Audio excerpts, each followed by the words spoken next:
बीते दिनों पोड़े पुलिस ने चोरी के 2 अलग अलग मामले का खुलासा करते हुए बताया कि चोरों के पास से उन्होंने 18 नग मुर्गियां और 1 नग पानी सिंचाई का जो पंप होता है उसे बरामद किया। पुलिस ने आगे कार्रवाई करते हुए आरोपियों को न्यायालय में पेश कर दिया है। ये ग्राम सेमरा है, नागपुर का है।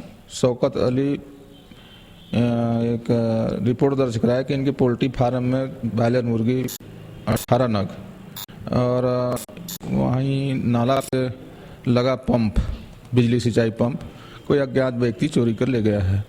रिपोर्ट पे जो है 457, 379, 380 कायम कर विवेचना किया गया है। अज्ञात आरोपी को जो है पकड़ के पंप एवं मुर्गी जो है बरामद कर लिया गया है।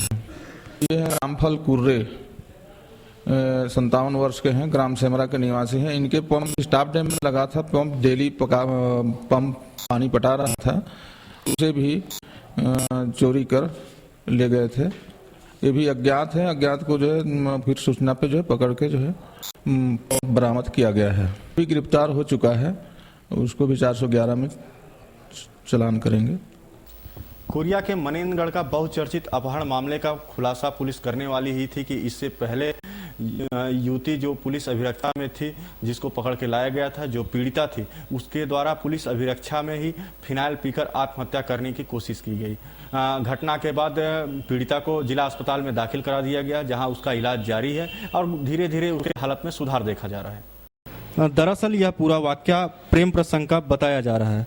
11 सितंबर को युवती के द्वारा मनेंद्रगढ़ थाना में आरोपी इमरान के खिलाफ शादी का झांसा देकर दैहिक शोषण करने का आरोप दर्ज कराया गया था। मामले में पुलिस ने आरोपी इमरान के खिलाफ धारा 376, 363, 366 के तहत मामला दर्ज कर फरार आरोपी की तलाश कर रही थी।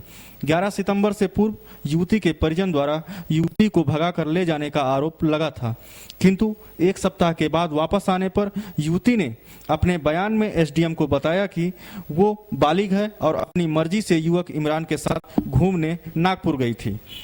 11 सितंबर को दर्ज मामले में जहां आरोपी की तलाश में पुलिस जुटी थी, तो वहीं एक बार फिर परिजनों ने युवती के अपहरण होने की शिकायत मनेंद्रगढ़ थाने में दर्ज कराई और अपहरण का जिम्मेदार इमरान को बताया।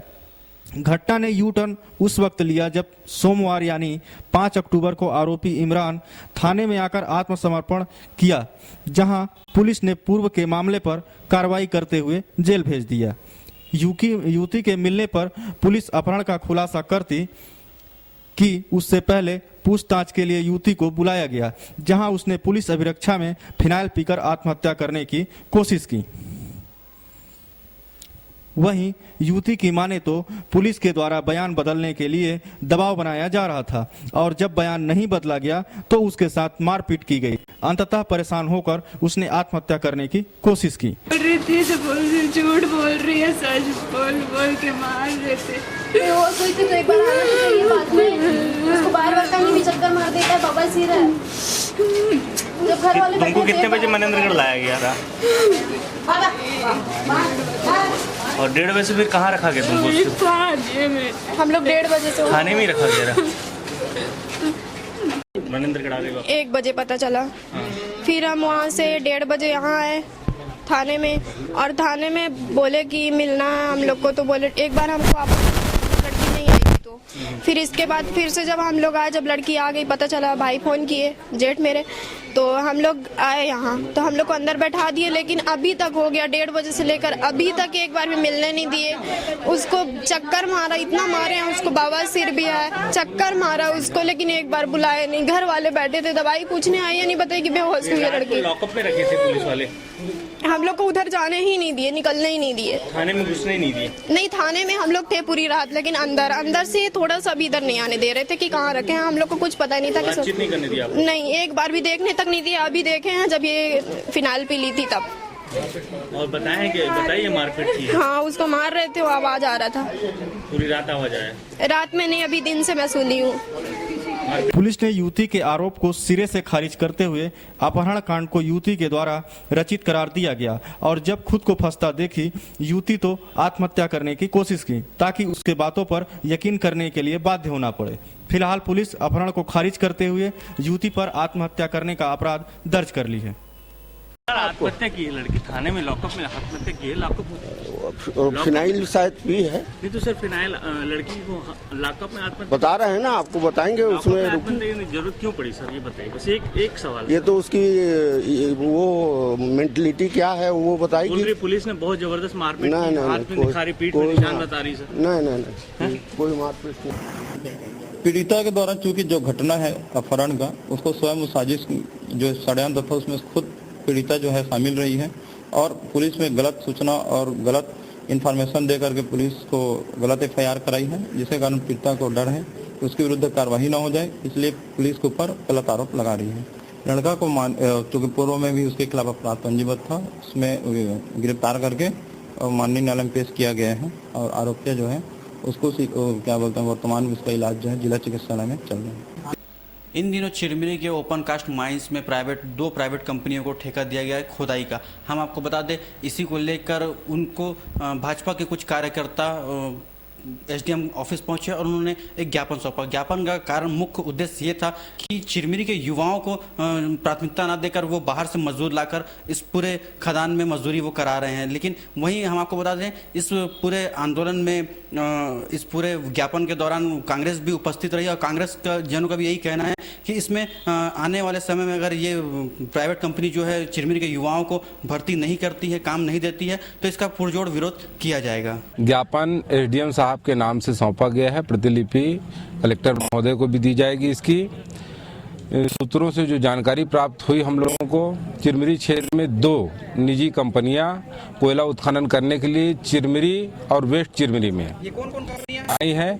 कंपनियों का पूरा नाम मुझे जानकारी नहीं है, लेकिन इनका टाई अप अदानी और रिलायंस से बताया जा रहा है और ये लोग दूसरे प्रदेशों से चिरमिरी में मजदूर लगभग 200 से 250 मजदूर इसमें लगने हैं, जो कि ड्राइवर होंगे, इलेक्ट्रीशियन होंगे, वॉचमैन होंगे, सिक्योरिटी में होंगे, टेक्नीशियन होंगे।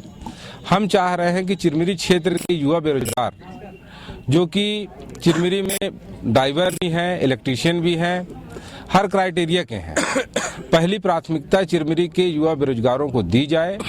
यदि उनकी बड़ी मशीनरी चलाने के लिए सक्षम नहीं है हमारे यहाँ के युवा बेरोजगार, उस कंडीशन में वो लोग बाहर के लोगों को रख सकते हैं। लेकिन यदि सक्षम है चिरमिरी के युवा बेरोजगार तो उनको रखना होगा। इसलिए आज हमने बहुत शालीनता से एसडीएम महोदय को एक आवेदन स्वरूप जो है एक ज्ञापन सौंपा है कि पहली प्राथमिकता यहाँ के युवा बेरोजगार साथियों को दी जाए, ताकि चिरमिरी क्षेत्र की बेरोजगारी कुछ हद तक कम की जा सके। ये चिरमिरी के हित की बात है, यहाँ युवाओं की बात है। पूर्व में भी जॉय कंपनी चिरमिरी आई थी और यहाँ से लाखों का उत्खनन कर रही है और आज तक बाहरी लोगों को ही जॉय कंपनी अपने में ज्वाइनिंग करा रही है। यहाँ के लोग डिप्लोमा कर घूम रहे हैं।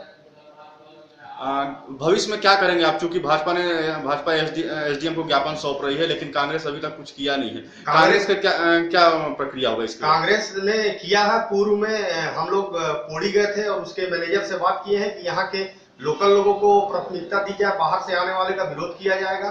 उन्होंने आश्वासन दिया था कि पूजा के बाद आपकी जो मांग है उसको हम लोग पूरी करने का प्रयास करेंगे। हम लोग इस उम्मीद में चुपचाप बैठे हैं। यदि अगर ऐसा नहीं किया गया तो इसका पुरजोर विरोध किया जाएगा और आंदोलन किया जाएगा।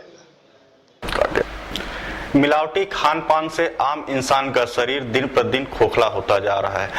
एक समय था जब इंसान की उम्र 100 या 100 से अधिक हुआ करती थी, किंतु आज 60 साल में ही सिमट कर रह गई है।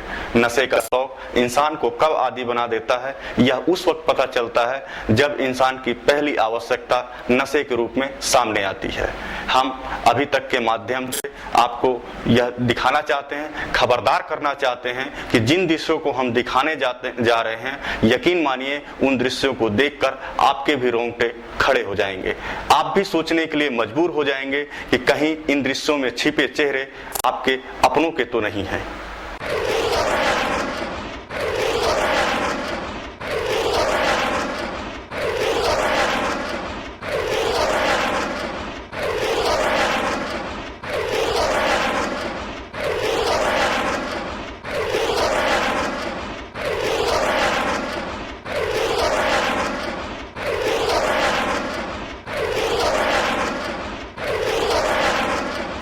आज हमारा शहर और शहर के युवा नशीली दवाओं, शराब, गांजा, बीड़ी, सिगरेट तक ही सीमित नहीं है, बल्कि एक ऐसे नशे के आदी हो चुके हैं जिसको पाने के लिए हमेशा ललायित रहते हैं।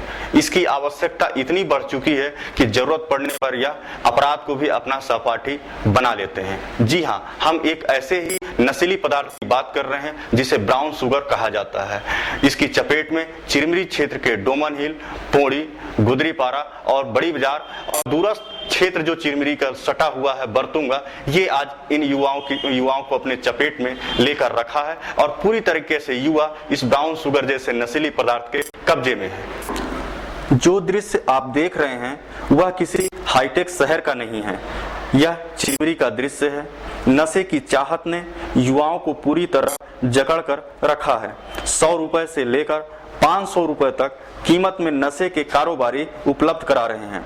कहते हैं ब्राउन शुगर वह नशा है जिसकी लत एक बार किसी को लग जाए तो उससे पीछा अंतिम सांस के बाद ही छूटता है। अब भी समय है, यदि युवाओं के परिजन थोड़ा सा कड़ाई बरतें तो शायद अपने लाल को इस नशीली पदार्थों के सेवन से बचा सकें। हमारा मकसद बिल्कुल साफ है, हम उन परिजनों को आगाह करना चाहते हैं जिनके लाल इस नशीली दवाओं के गिरफ्त में है। पैसा कमाने के उद्देश्य से क्षेत्र में जहर को फैलाने वाले इन कारोबारियों को हम सिर्फ अपराध की श्रेणी में ही नहीं देखते हैं, बल्कि वो समाज को पंगु बनाने के लिए एक सोची साजी रणनीति के तहत कार्य कर रहे हैं। जी हाँ, जब तक पुलिस अपनी कार्यप्रणाली को नहीं सुधारेगी, जब तक वो अपने जवाबदारी को, अपने जिम्मेदारियों को नहीं समझेंगे, तब तक हम अभी तक के माध्यम से इन समाचारों को एक मुहिम की तरह चलाकर हम आपके सामने पेश करते रहेंगे।